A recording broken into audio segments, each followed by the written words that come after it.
All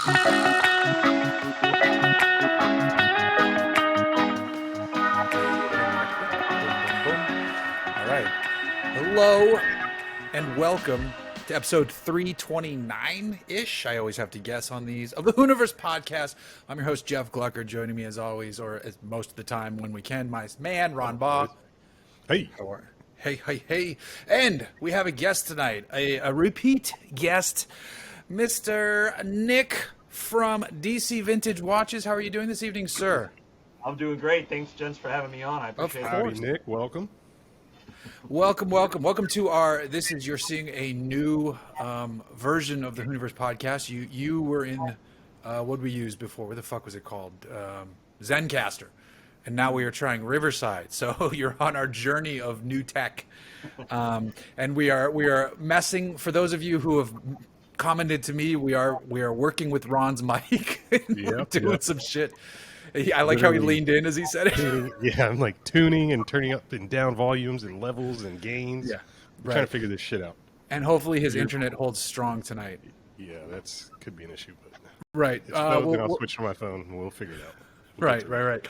Nick, thank you for coming back. Appreciate it. Good to see you. And then let's dive into a few. Actually, you know what? I don't know if Nick is having a beverage tonight, but I am. I assume Ron is. Okay, so what is everybody drinking tonight then? Ron. Bullet bourbon. Of course. I shouldn't even have to ask. Hey, Bullet. No, I know that Bullet's not watching this, but I'm going to pretend they are. Sponsor us. Nick, what are you drinking tonight? I actually have something fairly pedestrian. I have a Sierra Nevada, just pale ale. We don't Classic. discriminate. No matter what. You could have said, honestly, I have a nice tall glass of water. That is a wonderful. All the hydro homies out there will appreciate it. And I was drinking tequila, but I switched to an Ashland seltzer, so I am in no position to. However, lavender lemonade. This shit is delicious. All right. I had lemonade the last episode, if you remember, mixed with vodka. I do. I remember the alcohol my guests drink better than the shit we talk about, because that's how modeled my brain is. Let's dive into some stuff before we get to questions. I have a weird question right off the jump. I want to know if you know, does it ever come up where people want to modify the clocks in their cars? This question for me? It's not for Ron. You're the watchman. It's mixed bag, because we all like watches in cars. So. That's true. I mean, if what you mean like some sort of like custom like application, like I think we talked briefly last time about that project that with Sun Kang with the rally custom metal. Right. No, so not that, because that is like purpose built for a show car and it's awesome. I love it. What I'm thinking is, like, you know how like Infinities for a while had the cool clock, and then obviously was it Q45? I think Q45 had a nice looking clock. QX56. I remember that distinctly. I was in high school Because they were emulating fancier shit. You know, the higher end brands had a ticking clock, where sometimes in Mercedes it might even be an IWC. Aston, I think. Breitlings. Yep, That's right. Breitling was a big thing with Bentley, and then Aston, and I don't know if they used Jaeger in the cars, but they might have used Jaeger timepieces in the cars. In Jaeger, I think LaCultra was in car shit anyways, but there's something about a sweeping. One thing I liked in a Bentley I drove recently, or it's been a few months actually, was you can hit a button and the center display spins to just be a basic piece of wood with the clocks, or then you hit it and spins again, and then the digital shit shows back up. Like that's dope. Yeah.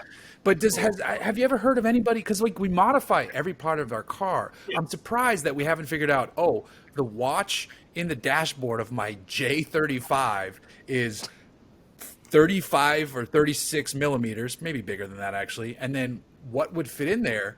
You pop something dope in. Like that doesn't really exist. It's actually funny that you mentioned that, because it's something that I've been thinking about recently. And actually, I messed with it a couple years ago. And like, if you'll see it, I actually have it right in front of me. You see this right in front of the camera. This is actually this is a gauge from a tank, and it's a Soviet Union tank actually, and it actually has like nice Cyrillic writing on it, something like that. I mean, you can get them on eBay for, I don't know, $50 if they work. Sometimes they say they do and they don't. Right. They're coming from the stands from the former Soviet states. And this, you could easily put this in some sort of custom application in a dash, and it's manual wind. You know, just and it's this little thing right here, and you just manual wind and set it like that. I think at some point, you know, you could some sort of electric, but I wouldn't. I don't know that I would attach it to an electrical system, although it has plugs on the back, because I have no idea what Soviet tanks use, quite frankly. That would be dope to have some kind of vintage mechanical timepiece, so that you go out and it's not powered to the car, and you wind. I'm literally wearing a mechanical watch tonight, even though it's like a modern mechanical watch. But every morning, even if I'm not wearing it, I'll walk over and just wind it, even though it has like an 80-hour power reserve or something like that. It's habit forming. Totally.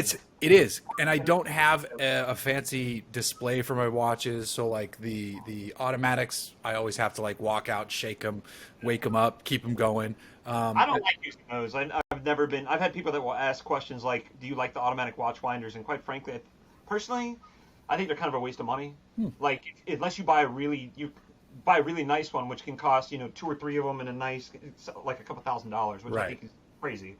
And the cheap ones you get, because early in my watch collecting days, like in the 90s, I would buy them, and they were like $50, and they broke in 6 months. Okay. Like, they were garbage. Are they? So the thing is, are the winders? I mean, are they good for the mechanics or the health of the watch, or is it just a matter of convenience, so you don't have to reset and deal with that every time you put the watch on?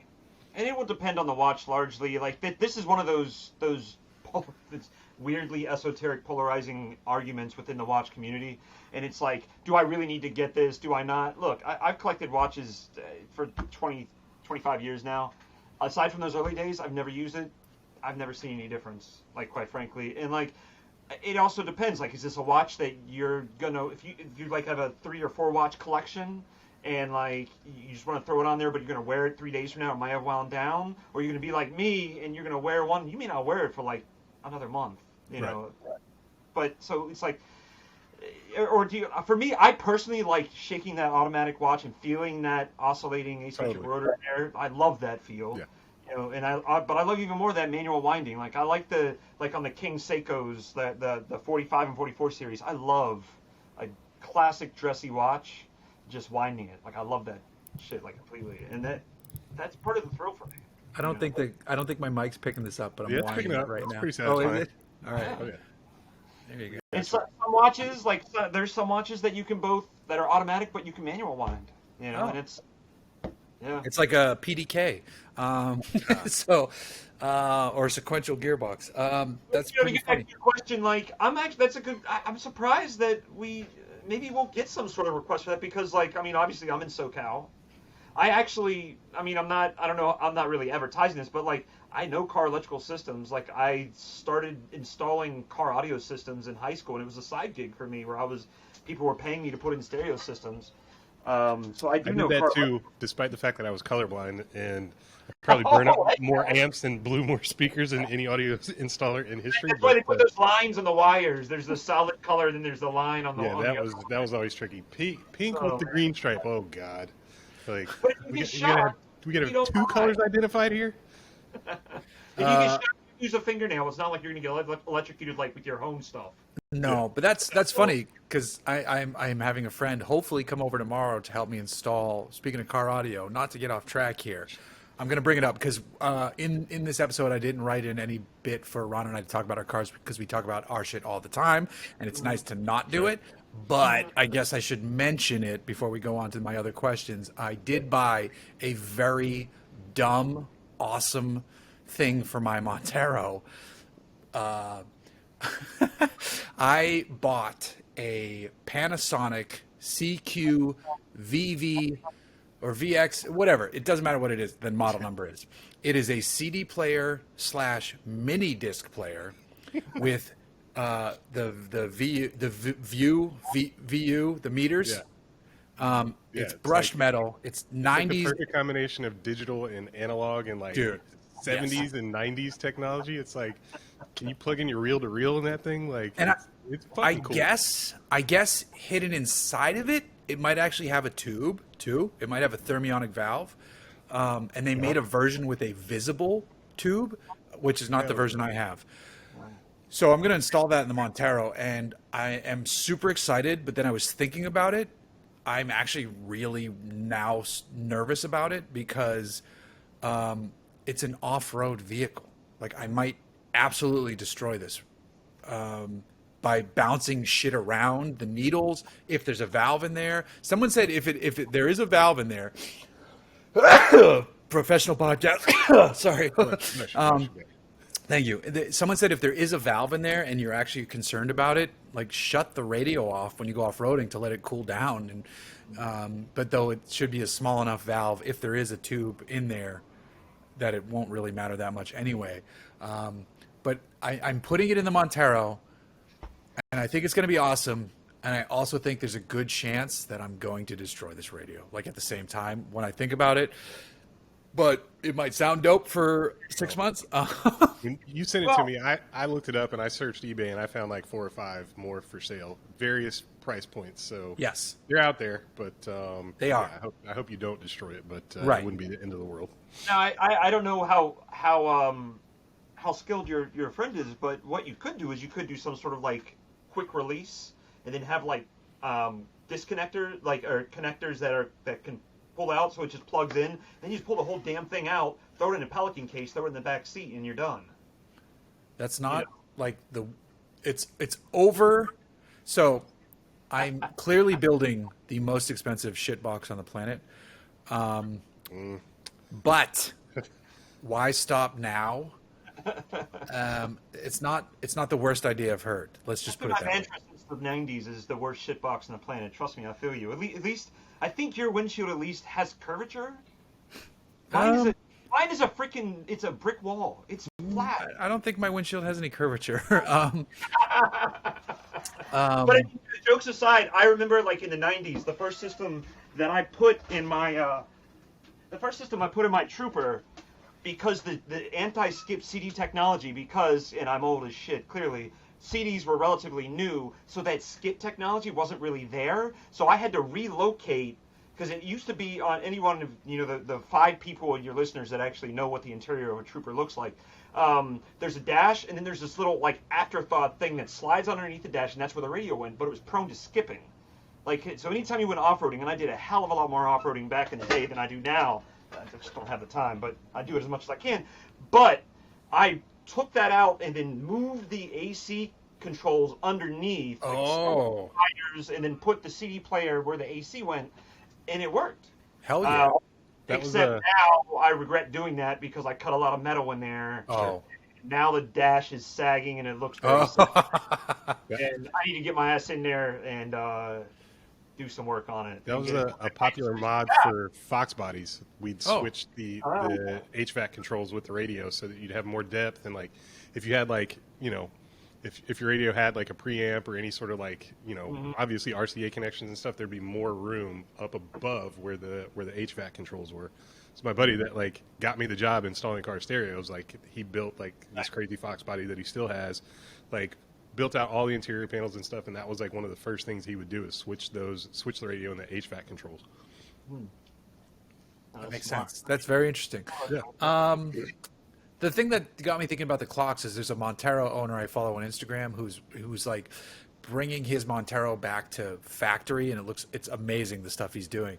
But he wanted to swap. Interestingly, like all the gauges in the truck glow orange, and then the clock, which is like a little quartz clock, is green. And he found one. And he's tried like 3 different ones online he bought, and like, nope, still green. And he found one, and he figured out how to change the colors, and he found an orange one to match the rest of it. Yeah. Nice. That's the dedication we all have towards these random esoteric things, I swear to God. Yeah, it's ridiculous. Now, speaking of modifying stuff, I've toyed with the idea of modifying that Seiko I got from you, just because it'd be kind of fun to do. And it's like modifying something there's a lot of. So it's not like I would be destroying something beautiful and rare. You know what I'm saying? But what are your thoughts on modified watches? Because I was recently on Matt Farah's podcast, and he bought a modified. He has like two modified watches, but one of them has this like Tahitian pearl color that's absolutely gorgeous, and the price wasn't crazy at all, and so it has me thinking. And the Seiko modern community is huge. Oh yeah, I think that's like Matt's favorite color, if I remember correctly. From I think so. Like that design.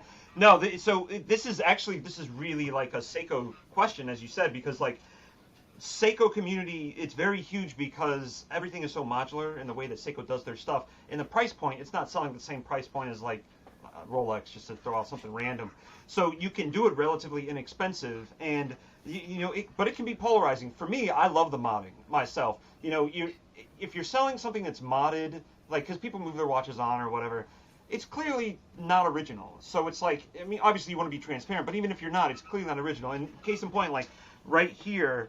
I don't know if you can see it, but it looks like, it's not going to focus, but it looks like for all intents and purposes to be like a Rolex, right? Right. But it's actually a Seiko dialed like submariner homage, and it has like the Comex on it. And like I posted a picture of mine. We just picked up one. I'm gonna probably sell one, this week. They're relatively cheap, but I picked up mine and I wore it and I posted it, and I actually got some angry like DMs. Like, oh really? Hold on. Ron has some action. And I'm just like, dude, it says Seiko on the dial. It's clearly not Rolex. There's no fakery going on. It's not purporting to be something it's not. Everyone knows it's not. Right, Ron. What was just going on? Dude, I don't know. Some dude just drove by and like stared at me through my open window, and he backed up. He went past and then backed up and stopped and stared at me and then waved and drove off. I'm just like, my neighborhood is so creepy and so weird and fun at the same time. Like, I'm just like, I waved at him and I was just like, can I get back to this now? Click. Bye. Ron needs a big German Shepherd like I got on my house. Yeah. So I have these basically storm shutters. They're aluminum shutters that are powered, so I just shut the world out. So no, I love it. I don't know if they're bulletproof, but we may find out tonight. I don't think aluminum's going to get the job done, but so all right. So let's move on to the topic I know you want to talk about. Actually, you know what? I'm going to back up. I'm going to wait. I'm going to keep it positive first. But no, I mean on the modding thing. Like, yeah, sure. I embrace it. I think it's amazing. I remember Matt actually when he did that Watch and Listen podcast with Cameron Weiss of Weiss Watches. Yep. I think the name of the dude's company was like Average Bros or something like that. He had an episode, and all they did was talk Seiko modding, and it was a great episode. Like I really enjoyed it for that reason. And like, look, not everyone can afford Rolex. I get it. I don't have any Rolex. I mean, I got kids' college funds to pay for. Like I can't afford a Rolex, but I have one. Well, then there's that too. But I'm saying, like, you can have. I can't afford one, and my dad never afforded one, and my grandpa never had one. So Well, I get one at some point. I mean, I like the GMT, like the old school, like Pepsi GMTs. God, those things are gorgeous. Yeah. But right now, it's just not for me. But in the meantime, if I like that style, I'm gonna get a modded watch that may look like it. I mean, anyone who looks at it will know it's not a Rolex, so I'm not trying to fool anyone. I'm not trying to stunt on anyone. Like it's for my own enjoyment, and that's what personally I get watches for. I honestly I love our customers. I love my Instagram followers. I don't give a shit what they think about my watches. I love them for me.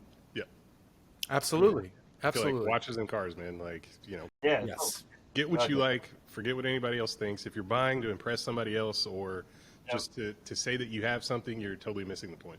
I would have sold that Trooper in the late '90s had I thought what other people thought. Right. No, I mean, I didn't buy my Montero because I thought it was cool at the time. I bought it because I'm like, I can make this cool and I can make it mine. And now all of a sudden, there's a few that there's a handful. Not because of me or anything. There's people doing Montero shit long before I came along, but it's raised the visibility of it a little bit. And speaking of, how is the Trooper doing? Yeah. Well, real quick, there was this audio shop in Columbia, Maryland. Shout out Audio Connection. And I was there this isn't like right when I got my license, so like 10th grade. And I used to go there all the time. They got so sick of me, but I'd be like, could I like broom? Could I like sweep your floors? Like I want to learn, like those kind of things. And like one of the guys, he's now the manager. He's the general manager. They have like 4 or 5 stores throughout Maryland. Actually had a Montero, and it sat for like 10 years in their parking lot. I think he finally sold it, and I gave him so much shit for that. And I sent him your page, and I was like, "This could be you, but it's not." He got so mad at me. My first real like car audio experience was I had my first car was a Honda Prelude, 87 Prelude. Nice. And Nice. my parents were divorced, and my mom I maxed out my credit card in college, which was like had a $500 limit. Yeah, totally. I maxed that bitch out. I think I owed like 700. And then my mom won a scratch ticket for 10 grand. Oh shit. And she cashed it in, and this is how much money we didn't have. It messed up my financial aid the next semester because it slightly changed her tax bracket. That's how much money we didn't have.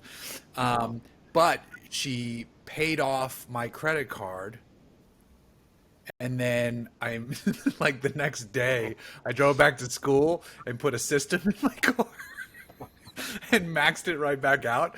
But it was like a Sony Explode head unit and like 4 speakers. And man, I got all 4 wheels off the ground of that Prelude. That thing was the shit. But I've talked about it on the podcast before. My parents made me sell it because my first semester, my grades were so bad, and I was there on an academic scholarship where I had to maintain a 3.0. And we needed that money for me to go to school. And my first semester, I got a 1.7. Oh shit. Which you like have to try to do that bad. And my parents were like, "You're clearly out driving your car too much." I'm like, "Yo, that thing." I didn't say yo. Like, "Yo, pops." No, I was like, I didn't want to tell them that thing has an inch of dust because I'm just drinking every day. Like, fuck that car. I'm not driving. Actually, I'm being safe. I'm being not being safe. smart, but I'm being safe. They made me sell it, and whoever bought it loved the car, and he drove it. He back up in Boston. He drove it, and that winter the cable clutch froze and snapped. And he didn't care. He loved the car. He's like, because it had that Sony Explode sound system in it. Oh, that car is the shit. I can't believe I you once didn't got, take that out and pawn it. dude, yeah. I once got 8 people in it, in an 87 Prelude. College was The adventures I think we all could tell of like I'm actually genuinely terrified of my children. They're nowhere near being of the age to get a license. Right. But if they are even remotely like I was when I was 16 through, let's be honest, my mid 20s. Like I don't want them anywhere near a car. Like I'm just like, how did I live, man? No. And they give me their statute of limitations on some things I'm not going to talk about. But like just Yeah, the first day I drove by myself, well, maybe it was the second day, but basically the first opportunity I had to drive without, one of my parents in the car was like one of my friends in high school had a party, so it was also the first day that I drank and really like partied. It was like a sleepover party in the woods, and it was fucking amazing, but it was just like, this is everything that I dreamed of. Yes. And like I got all this freedom like instantly, right? And Yep. it was, downhill from there. But I'm just like, oh man, my poor grandparents, like I'm trying to think- remember. they didn't know. Was I it? think I was one of the first of my friends to get my license, and I got it like near the end of 9th grade. And like, I think I said this before. My first car was a 1986 Chevy C10 half Hell ton. yes. But back then everyone like clowned me. They're like, "Why do you have this pickup truck? What's wrong with you?" And now Right. people are like, "This is awesome," especially out here in Southern California. Wait, where did you grow up? I forgot. So out in the suburbs of DC. I didn't move to DC until after college. It's called- Mid-Atlantic, like it's south adjacent. In the south, like that would have been like the perfect first vehicle. Nobody would have questioned. Oh, yeah. It. Most of the kids that I went to high school with, even some like girls drove pickup trucks. This actually was. This is Columbia, Maryland. So technically, it is south of the Mason-Dixon. So for what it is, but I got pulled over a week after I had my license. My friend Ned and I, actually still friends. He actually lives in the valley. What up, man? We were going to the mall, and I got pulled over by a cop because they thought I was too young to drive. And I had like legit license. I had everything. They pulled me over. You searched the car because, of course, I didn't know any better. We weren't doing anything wrong. We just like.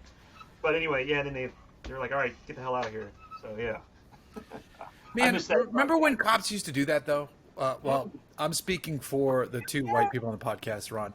Well, you did have a police officer father because Exactly. Like that was We heard- also yeah, my experience. I was the unicorn of my group Right. of friends, but Right. yeah, I had little fear of getting arrested or pulled out of the car or anything because Right. my car was registered to my grandfather, who was a retired assistant chief of police. Right. The reason I bring that up is because there's something in Irvine, which is the town over from me, made the news where some kid was doing donuts in an empty lot in his Miata. And some resident, like an empty, wide open lot. It was actually, I think it was like near the Great Park of Irvine, which is a huge wide open space. And some resident came out and filmed him, called the cops, and they arrested him and charged him with a felony. They didn't arrest him on site. They got his license from the video. Is that what it was? Or his license plate from the video. They found him like Did they have the a kid on day camera? a day or days later and went to his home and arrested him and impounded his car and charged him with a felony, right? Felony. What was the felony?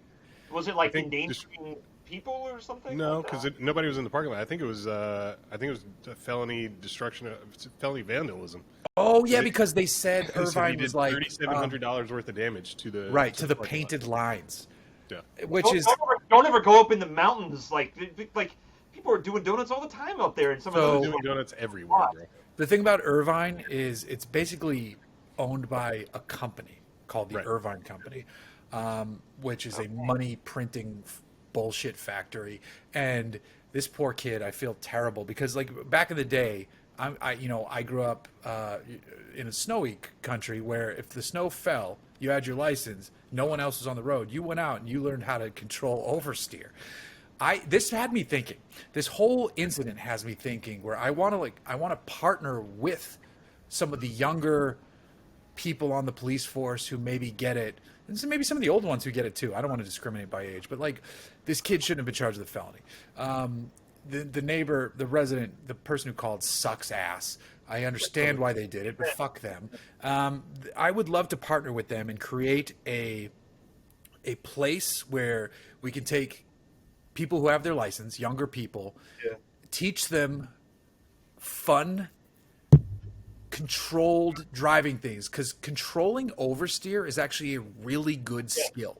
It is 100%. Where I want to, throughout the class, with the help of the police department that's there, I want to be like, listen, we are going to teach you things that we do not want you to use on the road. Yeah. We're giving you a space to explore that. You can't just go to your local roundabouts and blah, blah, blah, blah, blah. But should something arise where you need to do emergency lane changes or this or that, this is a good skill that will translate to you being a better driver. And I want to find a way to team up with local law enforcement and be like, listen, the police are here because they want you to be better drivers. Right. We want you to have some fun because cars are fun. Mm-hmm. Let's do this together. Let's do it right. And you know, I think that's admirable, something. and I think that you'd get support from so many different people in the hobby and in the industry. Yeah. I mean, it's just finding a space and finding an agency that's willing to participate. And I think you could easily convince even Irvine PD. Like I work in Irvine, and my truck got broken into in Irvine last year, and I have to give tremendous kudos to Irvine PD because my truck got broken into. Nothing was stolen except for my license plate and registration. But clearly somebody had like spent the weekend in my truck. I'd left my truck at the office over the weekend, and I don't think we ever talked about this on the podcast because it happened before we even started recording. But somebody broke into my Tahoe and spent the weekend in there, left a bottle full of piss, and like rifled through everything, organized my receipts for me, but didn't steal anything except for my license plate, like my front license plate, which I had in my dash. And like it's the only thing that could be tied back to this crime, right? Like, you know, it was pretty foolish, but anyway, Irvine PD was at our office within 15 minutes of the call. Within 30 minutes, they had like a forensic specialist come out and dust the entire truck for prints. And there were plenty of prints. Like this fool just like touched every single surface, and like even in like the truck was super dusty, like touched every panel on the truck. And so I'm like, oh yeah, I don't touch my truck, so those are going to be his prints. Chief, we did it. We got it. Yeah. I got a clear dick print from where the piss came out. We got him. I'm surprised they trotted out because usually unless it's like a felony, like Yeah, felony dude. law. Like, I'm like, man, y'all don't fuck around, but obviously there is nothing going on in Irvine on There's a nothing Monday going morning, on. right? Yeah, So, like, that's how they had resources and they applied them. And They it's took the report, they filed the report, and like a month later, this dude got pulled over and in a stolen vehicle and had my license plate on him. I don't know if it was on the car or in the car or whatever, but anyway, they basically made an arrest, and like I got a call from Huntington Beach PD. Actually, it was just like, "Do you know this person?" I said, "Absolutely not. Nope, never heard of him. Would he have any reason to be in your vehicle?" "Nope." "You sure you didn't allow him in your vehicle? Your vehicle wasn't unlocked." Da, da, da. I said, "Bro, like the guy stole my license plate. Like, what's up? What do I got to do?" He's like, "Okay, well, it's going to go into evidence, and he's going to go to trial. Do you want to press charges?" I was like, "I don't want to press charges," but they're like, "You want him to go to jail, right?" I was like, "Yeah, I guess so. I mean, like I don't really care, but like if he was in a stolen vehicle, I feel like that's a bigger deal. Like I just want my license plate back, really, because it's a personalized plate, and it was just like if I had to report, I never reported it stolen. I mean, obviously there was a report, but I never like reported the DMV that it was stolen because they wouldn't just replace it; they would make me get a new plate, so I wouldn't be able to get my same plate. So I was just like, really? shit. Like I was just like, fuck it, I'm just gonna ride with no plate, and if I ever I get didn't pulled know over, I that. got a police report. But I mean, Irvine is, I feel like it's virtually crimeless, so it's like everything is a big deal to them, and I don't know, like maybe we could work with them. Maybe we could reach out, as a commercial resident of Irvine, Wheel Pros, and maybe we can make contact and see if that's something we could set up. But I just don't know where we'd conduct something like that. I'm sure there's got to be some huge Well, we could do corporate it. parking lot somewhere. We could do it at the fucking Great Park where the kid was filmed. Well, if their wide concern open was space. damage to the lot, damage to the lines, like Dude, clearly we will they're not gonna pay go to for that. repaint the fucking lines if we get Will the we? support of How will we so do and that? so. but Well, I almost wonder. I feel Our like sponsors will. Our sponsors will. Yeah. you get like some sort, like you could get like someone like Sun King or Daniel Wu, who are like obviously big in the community. To like, Right. they might be interested in something like this. That'd be pretty cool. Because I know from some of my conversations with Sung, like he's all like he's real big, and I love him for this. He's real big about giving back to the community because Right. it's like, he obviously that's like something that he has come to love, and it's not just the fast movies. It's just like the dude is genuine. Like you see like any of his Instagram accounts, he loves building these cars. I've seen him do it. He'll sit there and he'll watch some of these guys work in like just object fascination. Like many of us, just like they're doing stuff to the Doxy or whatever his car, and Right. He might be interested. Ron, you can still hear us, right? Yeah, totally. Why would you do? Okay, cool. It just says your camera is disabled due to slow internet connection, but it still says it's still recording your video, so we're Sweet. fine. Okay. That's all. So we just can't see your beautiful face. So yes, I see his beautiful face. it's not on You? my screen. So I agree with you. Sun Kang would be a great resource. I didn't want to. I've never done anything with it, but a couple years ago I bought the URL. I might have mentioned this, but I actually don't know if I mentioned it while recording.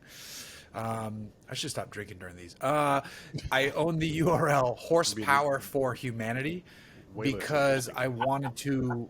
I was inspired by a group called Stoked.org, which their mission is to get board sports in front of kids who don't have access to it. And it's a very niche charity, but I think their mission is pretty awesome. And they have ambassadors, and they do cool, like they take kids surfing who would never see a surfboard or the beach in their life. They take kids to skateboard, and so like it's just a really fun way to like get people involved in things maybe they want to do and they would never have access to do. And I kind of, my idea initially was the same idea with Horsepower for Humanity, is to bring really cool car shit to people who don't get to see really cool car shit. So I've just kind of been sitting on the domain, and maybe this could be the impetus to turn it into something more. Maybe I should figure out how to do 501Cs and all that shit. I'm not sure. Yeah. So back to the other stuff, because now we got to go negative with Nick. So Right, recently, while you set that up, I'm gonna refill. recently, Omega and Swatch, which are owned by the same parent company, correct? Yes, LVMH.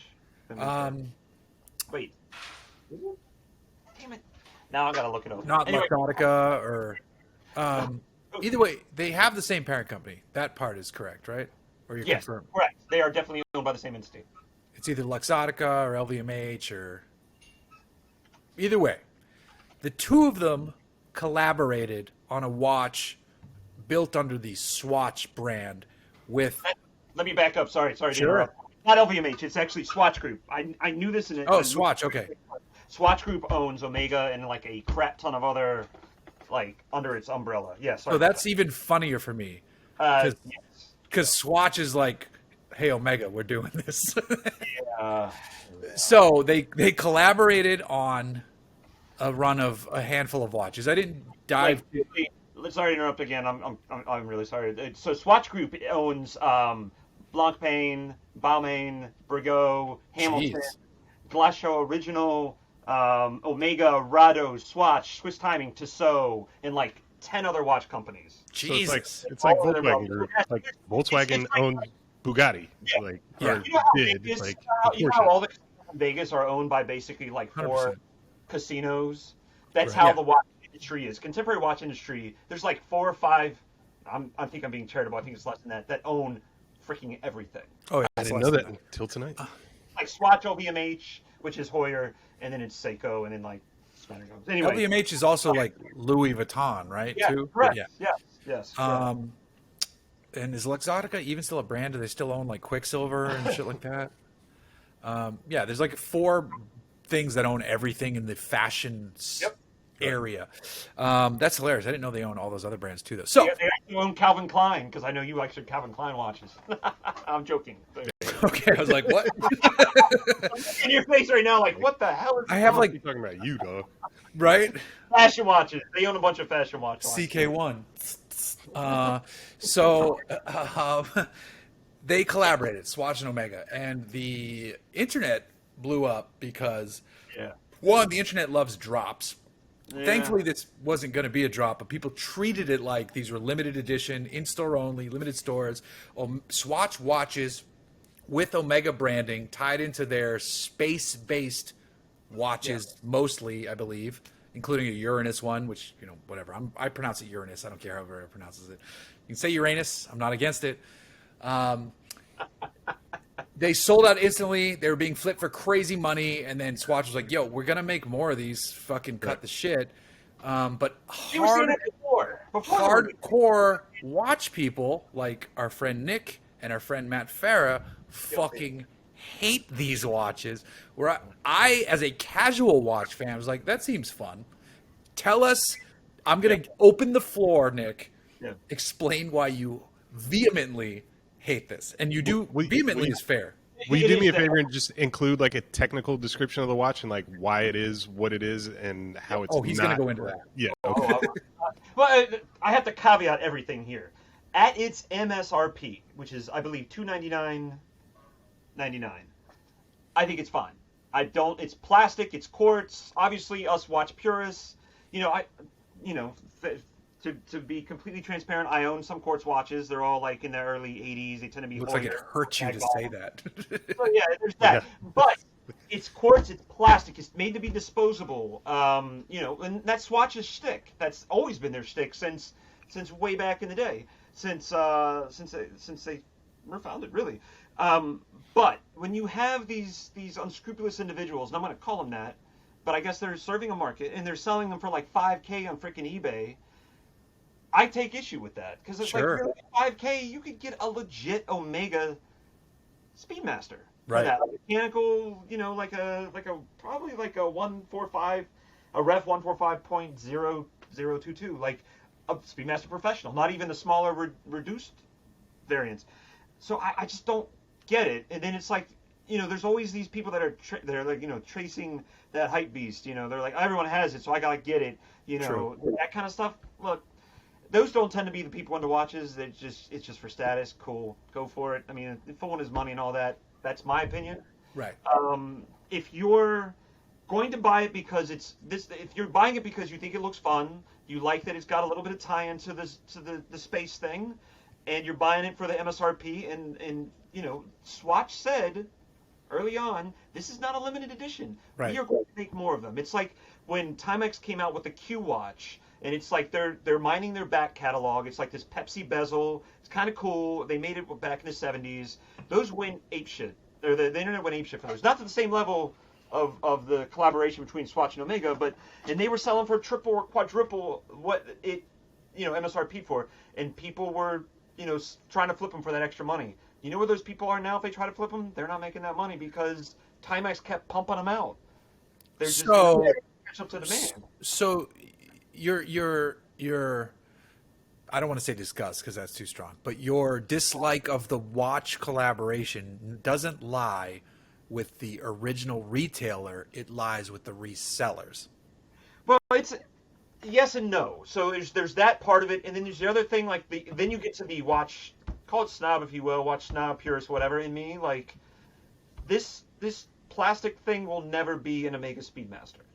Sure. And like that history is so pure. And granted, like I will talk garbage or I will talk shit about Omegas in their like their love of always touting that the fact they're official watch of the NASA space program nonstop. But if I were them, I'd be doing the same thing. But there's other brands that have that connection to the space program. Seiko. Seiko. But it's.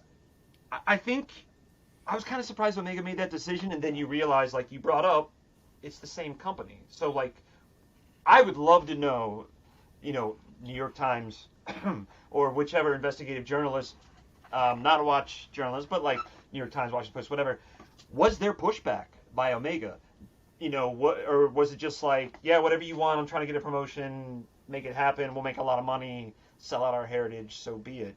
But then the counter to that will be, at the MSRP of $300, it might get more people interested in watches.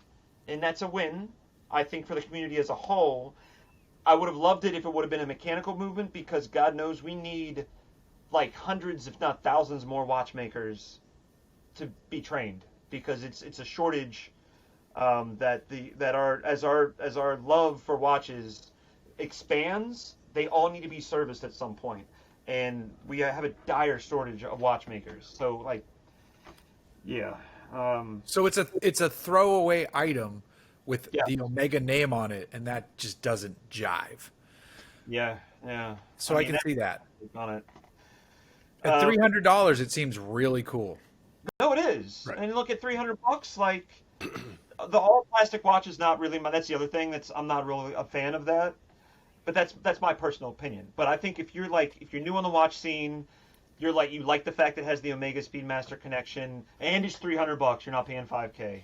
It's $300, and it's like you don't know a lot about watches, and it piqued your interest. Go for it. And I'm all for that. And if it brings you down that slippery slope, that rabbit hole of horology, all the better. I love that. And maybe one day you'll knock on our door, maybe not. Ron's a big horologist. Jesus Christ. That's like the Uranus thing. Like never fail. Uranus. Who the hell says Uranus, bro? Come on.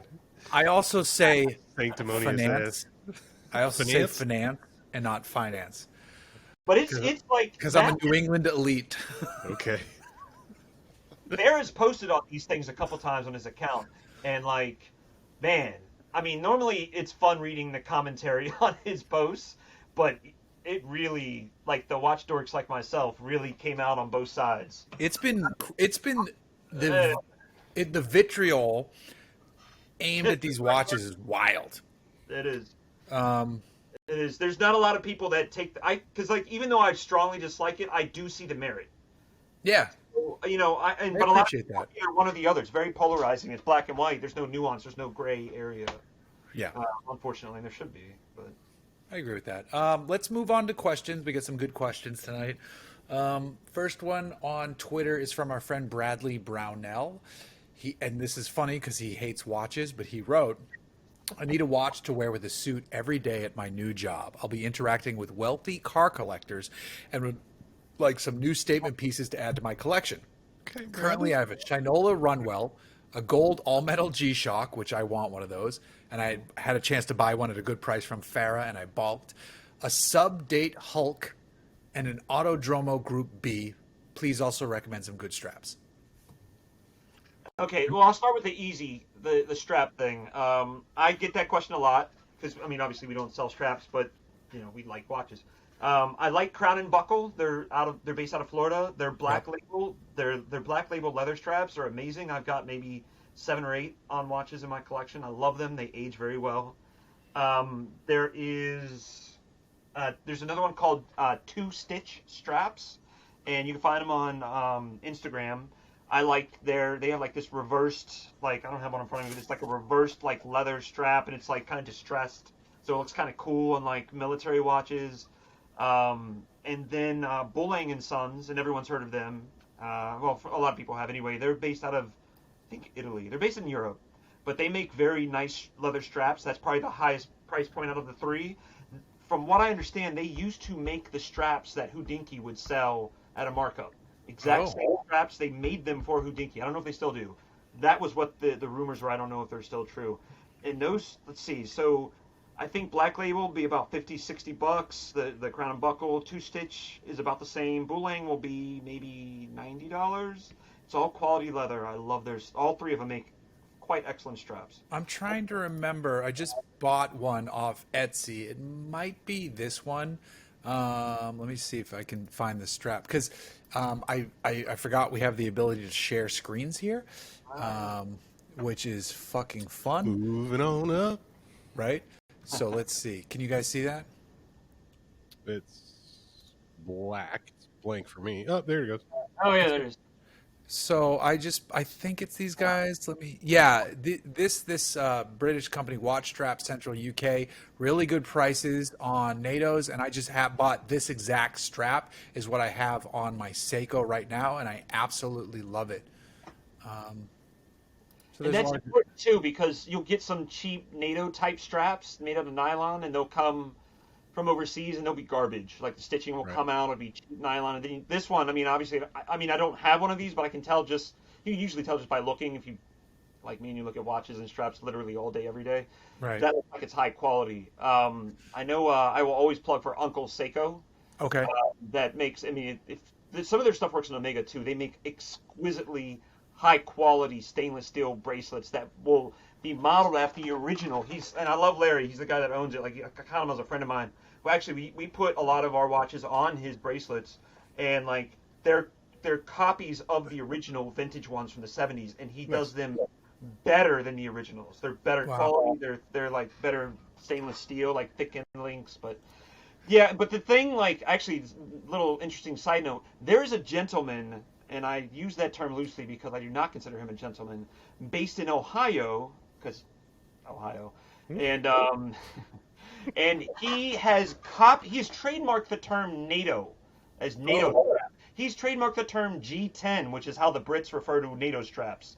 And if you go on eBay and you sell anything with NATO referring to a watch, he will get your shit taken down. When Wow. we started back in 2012, we started on eBay. And anytime, I wasn't even selling NATO straps. We were selling watches, and I would say, it comes with a NATO strap. He would get my listing taken down.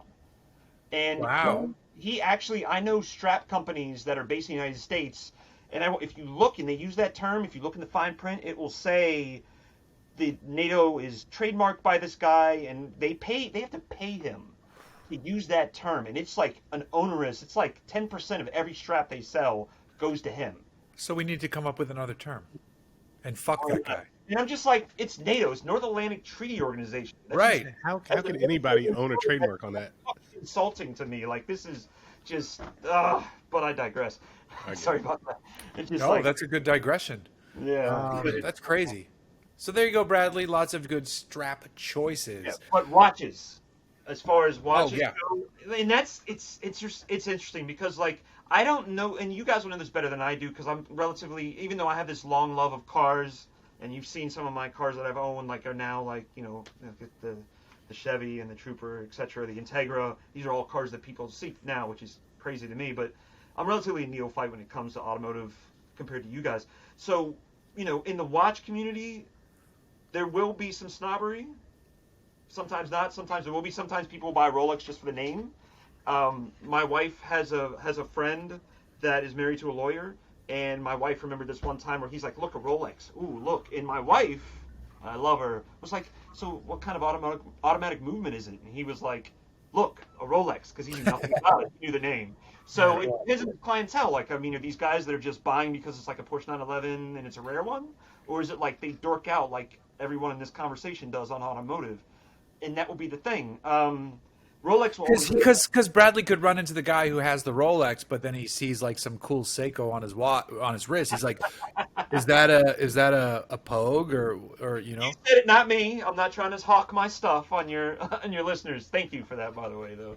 Well, And, talking to you for how long we've talked, over the last 2 years or whatever, has made me dive deeper than I would have expected into a world I cursory cared about. And so like I notice things now and I care about more about a few things, and I've never been a Rolex guy. I appreciate them. I know they're amazing. I've always preferred Omega, honestly, because of the space thing, which you mentioned earlier. I agree. Yeah. So I like the Rolex like connection to like the special forces community. I think that's pretty badass. Like most, I think that's pretty cool. But no, I mean, so there'll always be like, it depends on what his clientele are, really, and it probably runs the gamut, the whole spectrum. So, honestly, Shinola, I don't like. right, a lot of watch people don't like them. It's for me, it's also their whole like, and they won't come out and say this, but the whole like, we saved Black Detroit. No, you didn't. No, they didn't. Look, don't get it twisted. You're providing some jobs. You're not single-handedly lifting Detroit up. So don't. Well, isn't the whole narrative bullshit anyway? Like they're not like they weren't from Detroit. The guy it's owned by the guy that owns Fossil, I think. Is that what yeah, like they looked at Detroit and were like, oh, we can co-opt this. Like, wasn't that the narrative? It's marketing. I mean, it's that PR spin, and I give them props for they spun it well. Like I said before, they gave it to the Clinton family in the entire 2016 campaign. The entire family was rocking one on the wrist. I bought into it. I thought it was a brilliant marketing campaign. I thought the watches. I have one that I bought off my brother-in-law from his pawn shop, which is the same place I bought this Hamilton. Oh, that's right. Yeah. For like nothing. It's broken. I need to send it in, but I heard that. And I thought it looked cool, but I was talking to a watch snob about it, and he's like, I would never buy that. I'm like, it cost me $200. He's like, oh, that's a good price. I'm like, yeah. Well, the FCC, look, and the whole thing is that like back in the before the quartz crisis in the 70s, which ironically was brought about by Seiko because they invented the first quartz watch in the late 60s, early 70s. America had a vibrant watch community, like watch manufacturing community. They had dozens of companies until they were run out of business by the quartz crisis because they made it cheaper. So, for Shinola to kind of be trading on that, but then yet the FCC came and smacked the crap out of them because they made it. Their marketing campaign was to be like, it's made in Detroit. No, you assembled it in Detroit. It was made overseas. You brought it in here and you assembled it in Detroit. Right. That's why it says assembled now, for that reason. Right. Which is what car manufacturers have had to do for decades. If you look at window stickers, it says part contents, assembled, all that shit. So to sum up, Brad, I would get a Speedmaster. If you don't, either Rolex or Speedmaster, because both of them are instantly iconic. Everyone's going to recognize them, and it's going to show that he has, he paid attention to that, and like he put some thought into it. So maybe he's going to put some thought into the business that he does with these wealthy individuals in that same care and thought. I mean, it's messaging because look, with men, we don't have a lot of choices when it comes to, particularly in Southern California. When I lived in D.C. and I worked for the government, I had tailored suits. That was my thing. I enjoyed a nice tailored suit. I still do. Nobody wears suits in Southern California unless you're hell no. That's why we moved here. And I miss that. I miss that. Me, I miss wearing a suit, but it is what it is. I get it. I'd trade it for the weather any day. Yeah. But watch is the instant. When I meet someone, again, obviously I'm biased, I'm looking at what's on their wrist. And his people are probably doing the same thing. If you're into cars, the automotive and the watches are so very closely intertwined. They're going to look at that and they're going to notice it. So that would be, I would say Rolex, or I would say Speedmaster. And if it's going to be Rolex, maybe a vintage like Datejust, which is, I don't know how much he has to spend. But like a vintage Datejust, which you is sold Radwood, so or something like that. Or I like actually know how much he has to spend, but I'm not going to talk about it.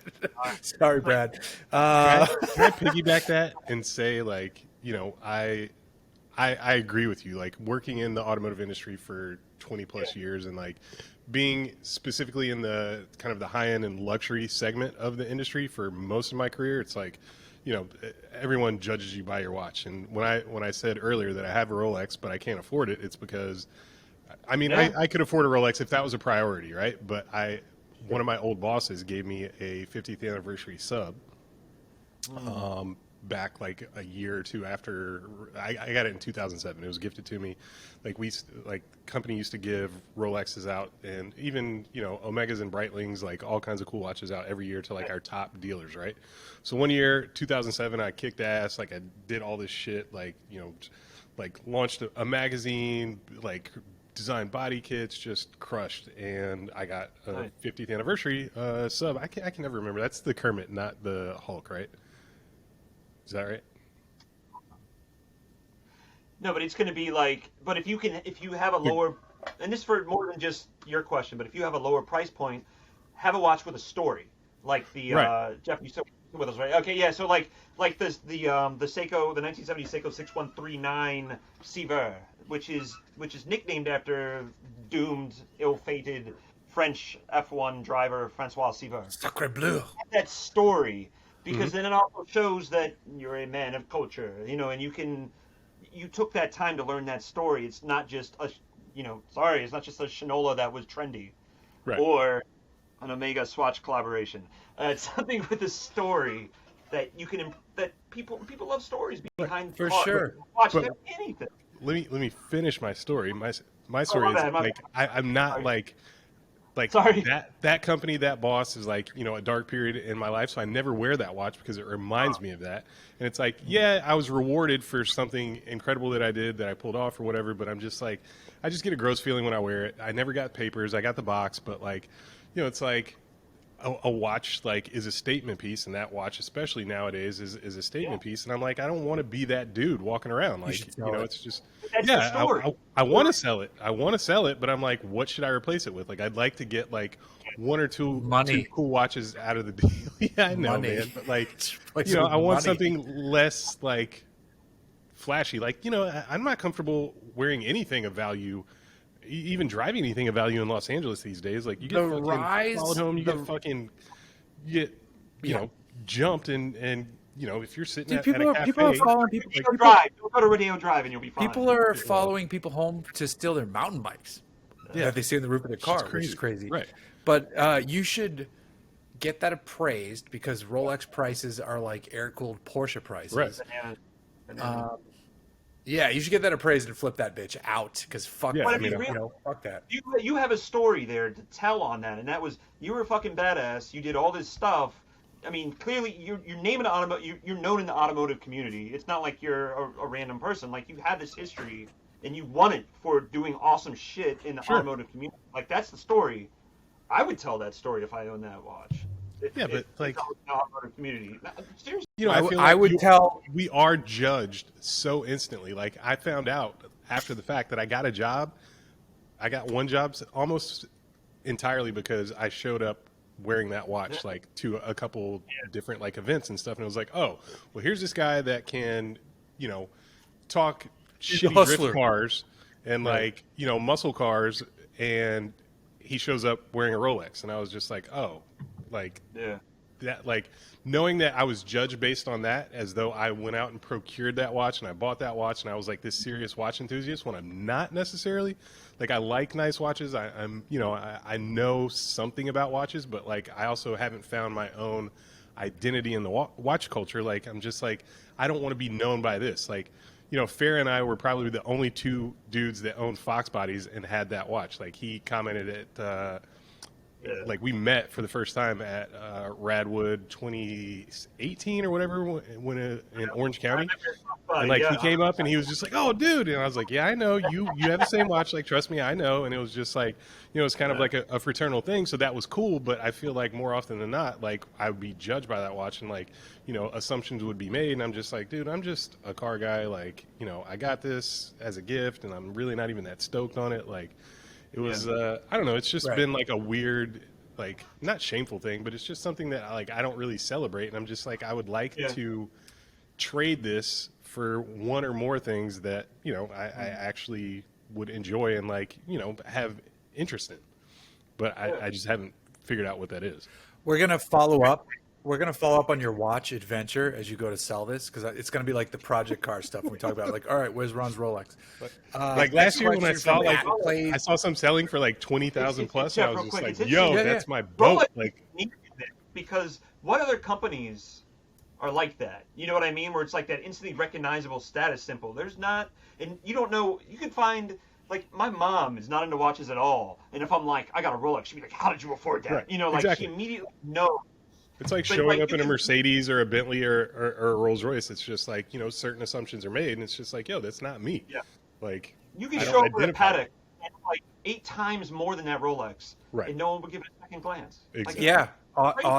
Audemars, they won't know what the Audemars, like a Royal Oak. Yeah, they won't know that shit but they see the Rolex 100%. Right. Blanc Pan even. All right, Matthew at Plays with Cars. Nick's Trooper versus your Montero. Which one has the better off-road misadventure story? I know that guy. He's going to help me install my stereo, actually. Cool. Oh, shit. I don't have a great off-road misadventure story for the Montero because it is always on fucking point. So how about your Trooper? Misadventure. There was, when I grew up in Columbia, Maryland, there was this thing called the Valley, and it was like in Columbia, Maryland. It's weird. You have all these like trails, these paved little like bike trails with these little, because it's a pre-planned community, and you have all these like playgrounds and crap like that, and this thing. So it's like public land, but you're not supposed to drive a car on them because they're smaller, but you can. And the Valley was like this 45-degree incline down and up. And I did it with the Trooper. It took me 4 times, and it may or may not be the reason the clutch gave out. Sure. Within the next month. But I did it, and I had 3 people in the back and 1 person sitting shotgun. Okay, I have no idea how it did. Alcohol may or may not have played a role. Oh boy. Just saying. Yeah. It probably didn't for our listeners. I would never do something like that. Sure. But I was 17, I think, at the time. So that was one of the more PG, but there's a lot. Like I installed a light switch. I installed a switch up front. I think I talked about this before. That turned off the license plate light. Oh yeah. When I went off road, and this time that I talk about this, the Valley, it actually saved my ass because one of the neighbors came out and they were like with a flashlight and they were trying to get like my license plate before we drove away. Right. So, Matthew has some other questions. He asks, why, this is a good question, why do Citizen watches not have the same vintage demand that Seiko does? yeah. Honestly, it's and I've had this question before. It's because there hasn't been enough people doing research on them, and they're not finding these legends that people that have found with Seiko, like the Pogue, like Siver, like the Arnie, the Seiko, the 1980s Seiko H558 that Arnold Schwarzenegger wore in literally like every movie from from Predator all the way to Terminator 2. Wow. At least he wore it on set. Someone Yeah, because the Terminator doesn't need a watch. internal clocks, that kind of thing. So no, I mean, and I haven't really. The only Citizen I've seen that done with, and it was recent, and that was when Brad Pitt wore. It was a bullhead. It was a gold bullhead. On like one of these leather bun straps, because the gold bullhead itself, it's called the Citizen Challenge Timer. It has an 8110 caliber movement in it that Citizen made to compete with the Seiko 6139. Oh. But it's smaller though, so it's like you got to put it on like that bun strap to make it look more manly. And if you remember, Brad Pitt's character in Once Upon a Time in Hollywood is a manly ass dude. So they put that on him, and prices like tripled overnight. We would sell that all day, every day for $300-400. It peaked at like a couple thousand, and it's still $1,200 about. Damn. It's gold. Nobody likes gold these days. I do. I'll take a gold watch. Depends on the application. Johnny Lieberman asks if you have an automatic dark That's not a question. tuna lying around. Oh, what? Johnny Lieberman wants to know if you have an automatic Darth tuna lying around. he was just in Houdinki for his, actually. Yeah. Yeah, that he like drove around in because that's like his favorite watch, if memory serves. I don't actually. Tunas, I've never personally in my own personal collection, I've never really got into them because like I'm not a big dude, and the tunas are massive. Like even the Arnie that I mentioned earlier, it looks like this dainty little thing on the Terminator's wrist, but on me it takes up like my whole damn wrist. Really? So like, well, first of all, Schwarzenegger's massive ass dude. A little But, bitch wrist myself. I Yeah, can't pull off massive watches. I think your this one's about the same.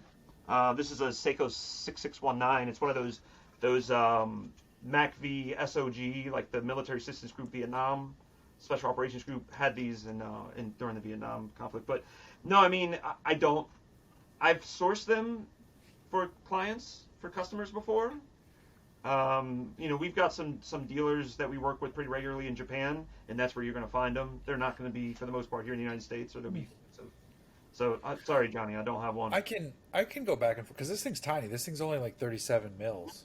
Yeah, that's about what this one is too. I can go bigger. I want to go bigger.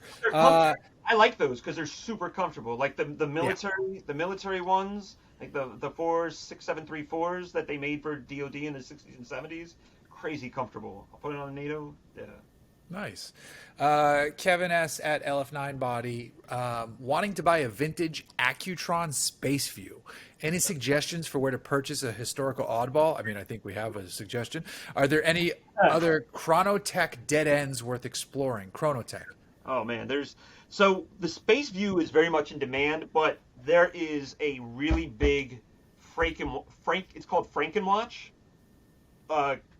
danger out there because you can take it. It's the Accutron movement in there. So this is like that transitional technology from mechanical watch to full-on quartz. So like with mechanical you have that smooth sweep of the second hand. With quartz, like tick tick tick.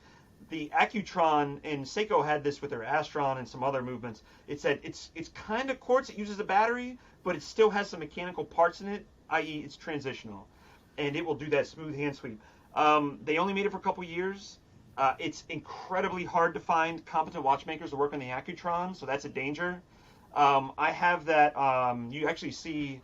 You probably saw it. I don't have it right in front of me, but behind me it was the Omega, or I'm sorry, the Bulova Accutron Astronaut, which they issued. Actually, they issued it to pilots, spy plane pilots to use during testing. But it uses that same movement. Awesome.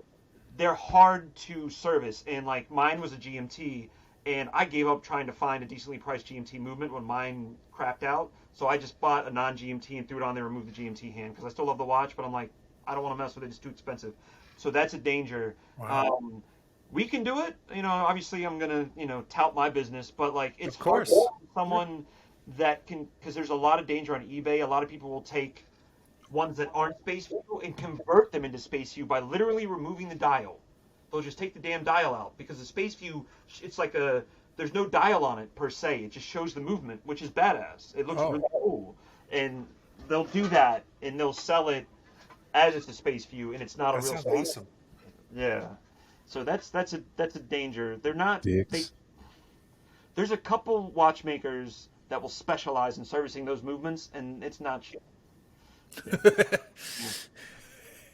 Yeah. At Jeff_Cunny, do box and papers in the Seiko world matter as much as they do in the Rolex world? Hell no, and I love it for that. Right. Quite frankly, I thought that was going to be the answer. We get these questions a lot, actually. So with Seiko, people bought them to be used as designed, i.e. to get the shit beat out of them. And that's why it can be hard to find like a new old stock Seiko, from the 70s and the 60s. They're out there, but they're hard to find. But with papers, it's almost impossible. Like every now and again, you will find it, and it will definitely be a big price premium for that. But Rolex, people knew back in the day, and they would buy that, and they would take the papers, and they'd throw it in a safe, and just leave it. And then you have, like, everything's immaculate, it looks amazing, like that. Well, they're still hard to find, but I swear to God, I feel like you can find them more readily with Rolex, and even really Omega Speedmaster professionals than you can with Seiko. Like I think it was a month ago, we sold, it was actually quartz. It was from the early 80s. It was a Seiko 7828 7090. It was the Regatta watch, and they're super rare. And we found one with, it had box, it had papers, it had the original receipt, had everything. It added $1,000 premium for all that paperwork, and the dial it was like new old stock. It was an amazing label. I've never since or even before then found one in that kind of condition. It was rare. Sure. So rare to find that paperwork. So no, it doesn't matter. You're not going to find it, honestly. I don't think they're that important. Not a lot of people will ask for it. In the Rolex world, that's a massive plus if you can find that. Right. But really, people in the Seiko world, they don't tend to care about it as much. No. I honestly don't care about it as much. Instagram questions. Lynn Woodward. Is there any truth to watches having the same parts, just more money for the branding? Yes. Actually, case in point, contemporary watches. So it was this massive controversy in Switzerland maybe a couple of years ago. Swatch used to provide movements for almost the entire contemporary watch community. So like LVMH, which again I said it's Hublot, it's Zenith, it's Tag Heuer, it's Richemont. Like I think it's Richemont. Yeah, Richemont. Their movements were Swatch movements. Like some of them from the Swatch group. That doesn't mean they're quartz. They could be mechanical movements. Right. They were made by the Swatch group, the overarching and it would be like Ford making the engines for Chevy, which in like every other watch American car manufacturer. Or Ford making the engines for Aston Martin. But, clearly, so there's some inbreeding, if you will, there. But it'd be like one car company making the engines for the entire car industry. Right. It's crazy. So like, Swatch finally was like, look, we don't want to do this anymore, because Swatch was one of the few companies that had this in-house watch manufacturing. They made their movements in-house. Seiko has always made their movements in-house, and there's very few companies that do that. So Swatch basically was like, look, we don't want to do this anymore. And LVMH got angry and they took them to court. And then Switzerland was like, no, you can't do it right away. You have to wait a couple years to allow them to build up their in-house capability, which seemed crazy to me. Right. But that's American capitalism. I mean, that's got to be, watchmaking has to be a huge part of their GDP. It's what they're known for. They've got to protect that industry at all costs. So yeah, there's a lot of truth to that. Historically, before, like I said, the quartz crisis, there was some of that. There was less. Sometimes American watch companies would use Swiss movements because it was and remains a selling point. For sure. Made on the dial, even when it's meaningless, but it still has, it's still a selling point. But yeah, interesting. Right? Is there a criteria to being labeled a Swiss movement, like bourbon? You keep going on this topic. I'm going to step out for 1 second. You guys keep going. Okay. No, there is a whole ass legal definition that Swiss courts have come up with. It has to be a percentage of Swiss parts to qualify for that label, because it used to be the Wild West. It used to be actually I haven't seen anything recently, but there used to be controversies that some of Tag Heuer parts were being manufactured in China and then shipped surreptitiously to Switzerland so they could have it. I could be speaking out of my rear on this, but I swear to God, I saw something about this 5 years ago. Tag Heuer, please don't sue me. I could be wrong. Right, and I'm just curious. I imagine there's got to be a parts content percentage plus assembly and quality of materials that. That all has to be considered 100%. for that label, right? There's this. I would imagine there's a whole legal cottage industry in Switzerland just around watches, and there is a legally defined percentage in the laws there as far as what can qualify as a Swiss watch. So 100%. That's definitely the thing. Yeah, I visited Geneva maybe bad, but I didn't want to pause it. Huh? Because we know when we pause it breaks. No interruptions. No. We just let it roll. So I just gotta go. All right. Next question. From Type R. Kelly. Does it bother you when watching a movie or TV show to see a vehicle in park while moving? Most recently was an Ozark, but the other one that comes to mind is Captain America: Winter Soldier. Shout out, by the way, speaking of Ozark, I'm on the final season, and your boy Final was Wait, in what? that of the final episode. season. Yeah, dude. Fucking Killer Mike had the best cameo in the history of television, as far as I'm concerned. And like, Killer Mike is my boy. Like, we're friends. We're working on a few things and projects together. But like, I knew he was going to be featured on the season, but I had no idea like what that cameo would play out as. But I love that he was featured as himself. He didn't play a character. He just played himself. Yeah. And was recognized, as the hip hop legend that he is. But my favorite part about that is that he brought his like management team and friends into the episode with him. So it's like, okay, obviously we're I hiring love that. you as talent, but Yeah. like the three guys that he's sitting at the table with during that episode are his manager, his like road manager, and like his producer friend. So his homeboy Bear, his manager Will, and Cuz Lightyear, who's like one of his production partners. Like, and Cuz is a rapper as well, and like it was just so cool to see all of them as opposed to extras, stand-ins, other randoms. It's like, Mike is just always so inclusive and brings all of his like friends and family in whenever he can. It's like he brought all of his kids out to Coachella. It was and, cool. Like, It was had them cool. I on was very stage, excited to so- see I it. bet Yeah. he's known them forever too. Guarantee he's known them forever. Yeah, it was super cool.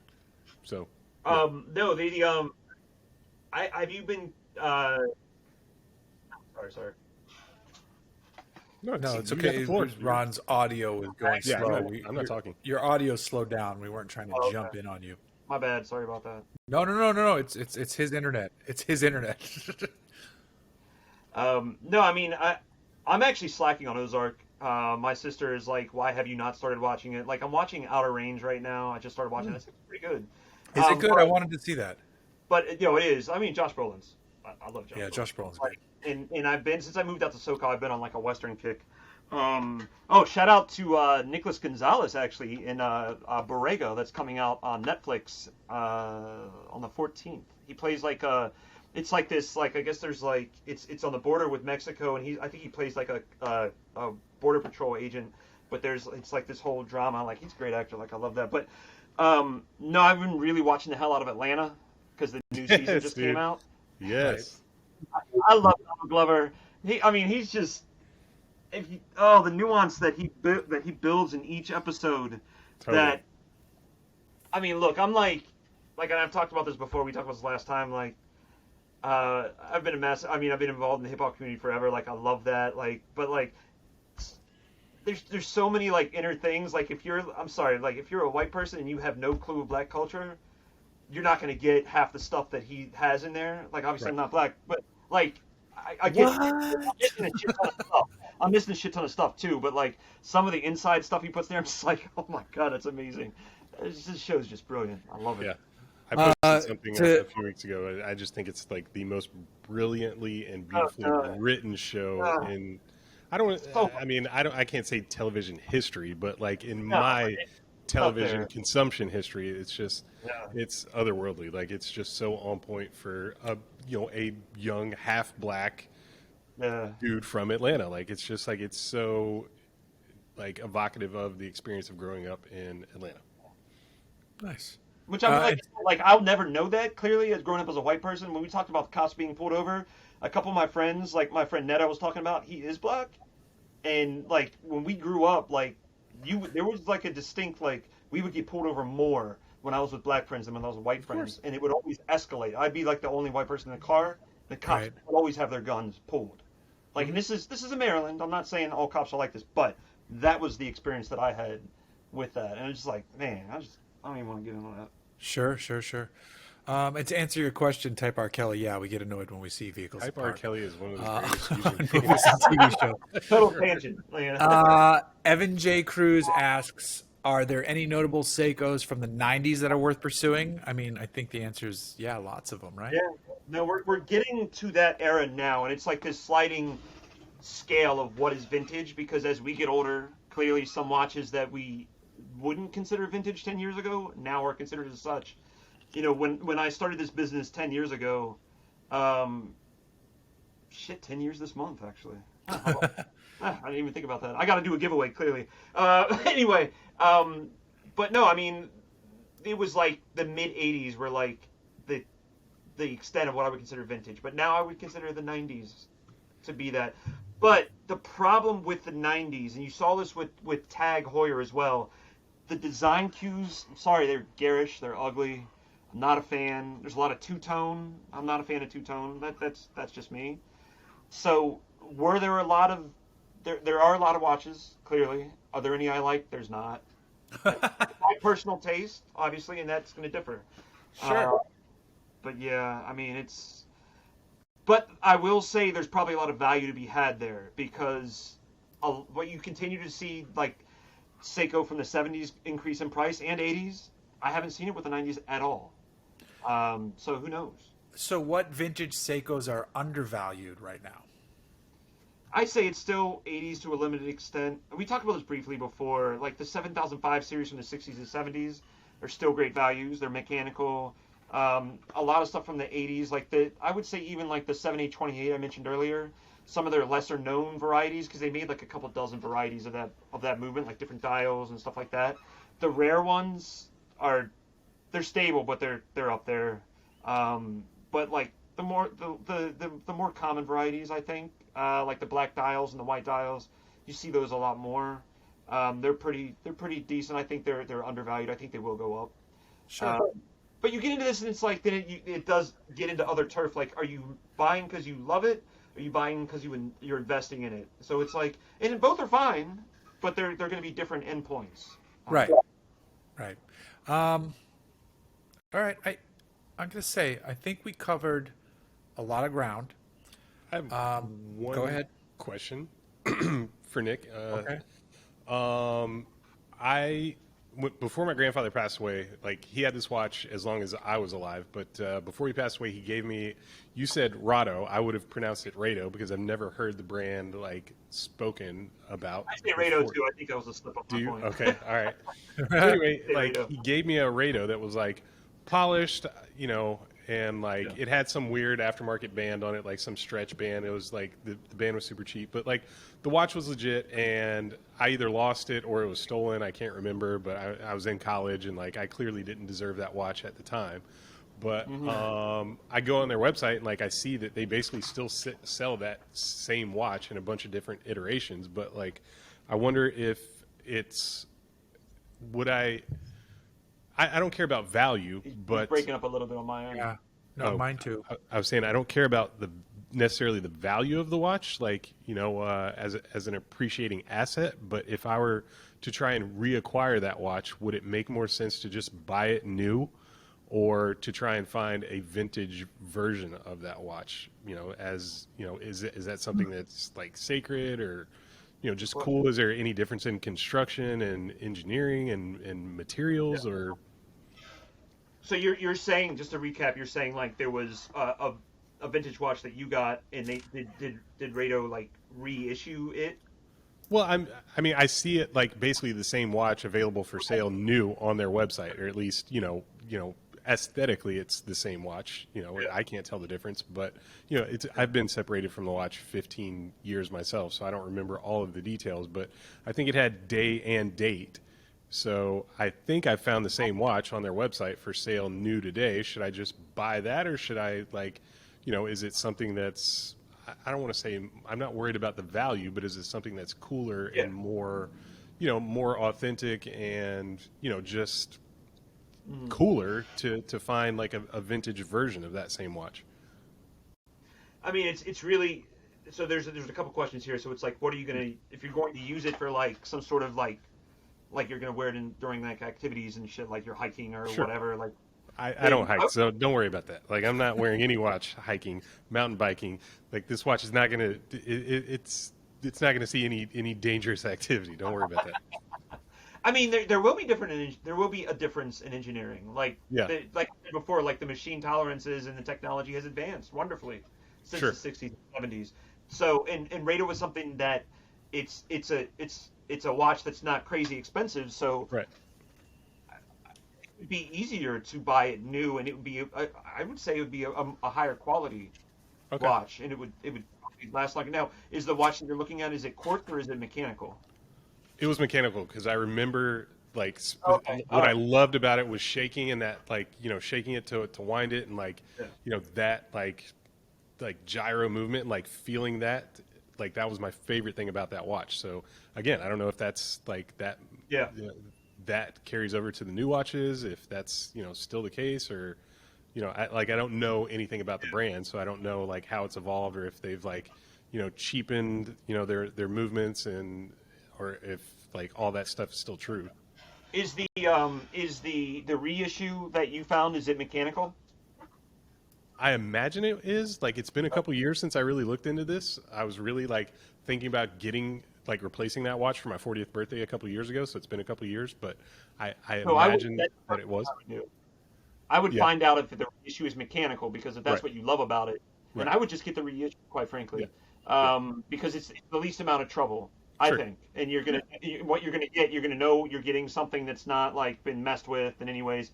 Right. You're gonna you won't need to get it serviced right away. Right. You're gonna be good for like 5 years until, and that's the other thing. Like with the new watches, also the newer serviced watches, the lubricants they use in those are like much better than they were back in the day, and they will last much longer than crap from the 70s and 80s.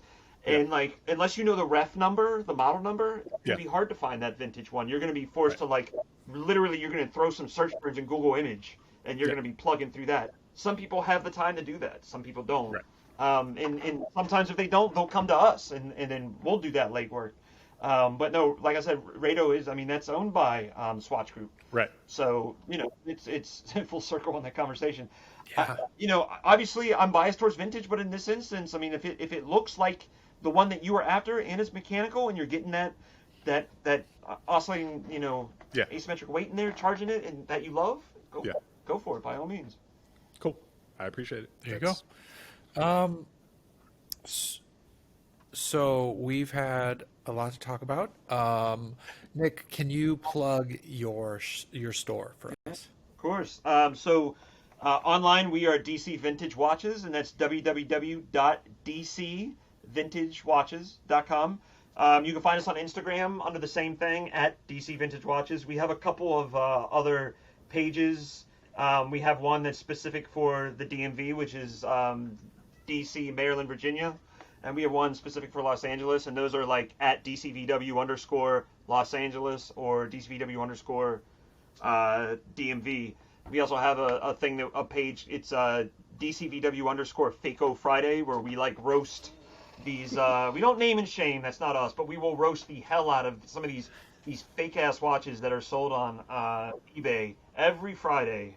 9 slides and a pithy meme making fun of Faco watch sellers. Because honestly, that platform does nothing to discourage. Right. And real quick, I actually had a customer reach out, and they had bought a watch on eBay with their vaunted authenticity guarantee. That shit was fake.